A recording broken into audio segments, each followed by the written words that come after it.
I'm in Paris this week, teaching a class on executive coaching at CY Paris University and standing in front of a room full of students who are studying how to develop leaders.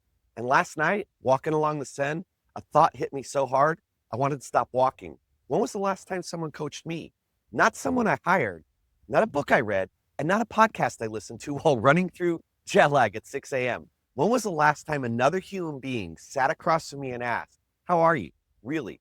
What's hard right now? What do you need?" And I couldn't remember. And I'm a coach. This is what I do for a living every single day. And if I can't remember the last time someone poured into me, I promise you, neither can you. This week in the war room, we're coming home, not to Paris, to you. Because everything we've built over 12 weeks depends on one thing we haven't talked about. Who's taking care of the person who takes care of everyone else? You know exactly what I mean. 7 minutes, one truth, one execution move. If you're a leader who's getting burned out, pouring into everyone else around you and wondering why you feel empty, tired of being the strongest person in every single room and the loneliest person in every single room at the same time, and tired of building everyone else while falling apart yourself, but holding it together inside, you're in the right place. I'm Chris Hunsicker, and this is the Dealership War Room. This isn't motivation. This isn't theory. This is a daily leadership briefing for people who actually have to produce results in the arena, at work, and at home. You're in the war room now, so let's go. Here's a secret that nobody tells you about leadership. The higher you go, the lonelier it gets. Not because people leave you or don't care about you, because you stop being honest with them and you stop saying, "Hey, I'm struggling." Because you're the leader. You're supposed to be the strong one.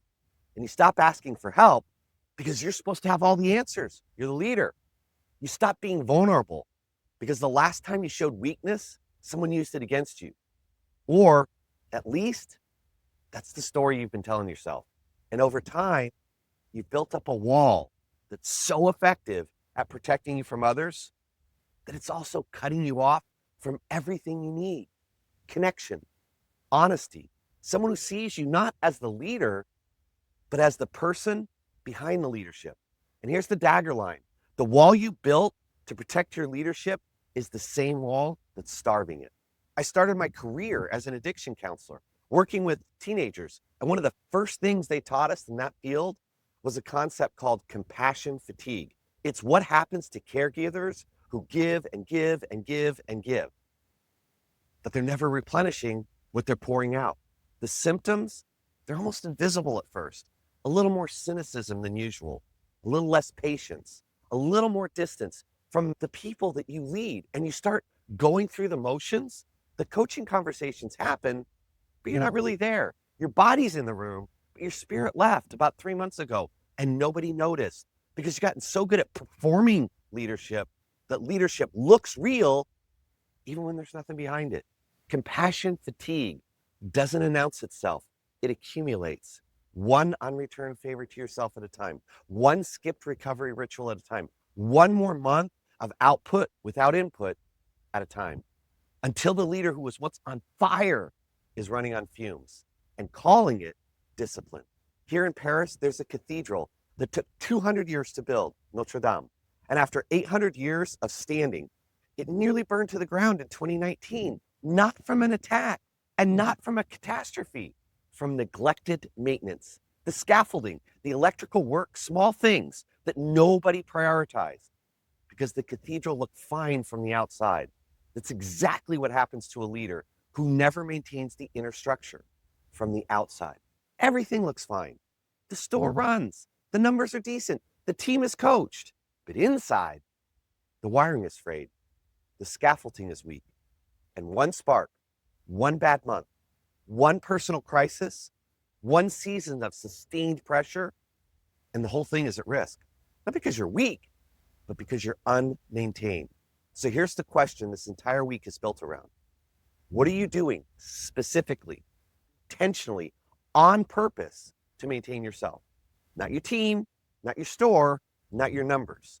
You, your mind, your body, your spirit, your relationship.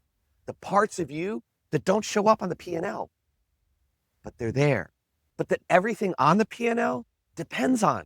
Because here's what I've learned. standing in a classroom 5,000 miles from home.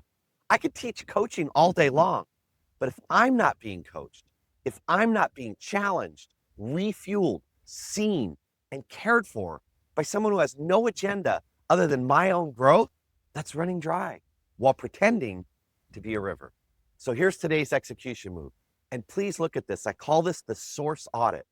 If you want to answer, and I want you to answer these 3 questions tonight. Number 1, who in your life is actively pouring into you?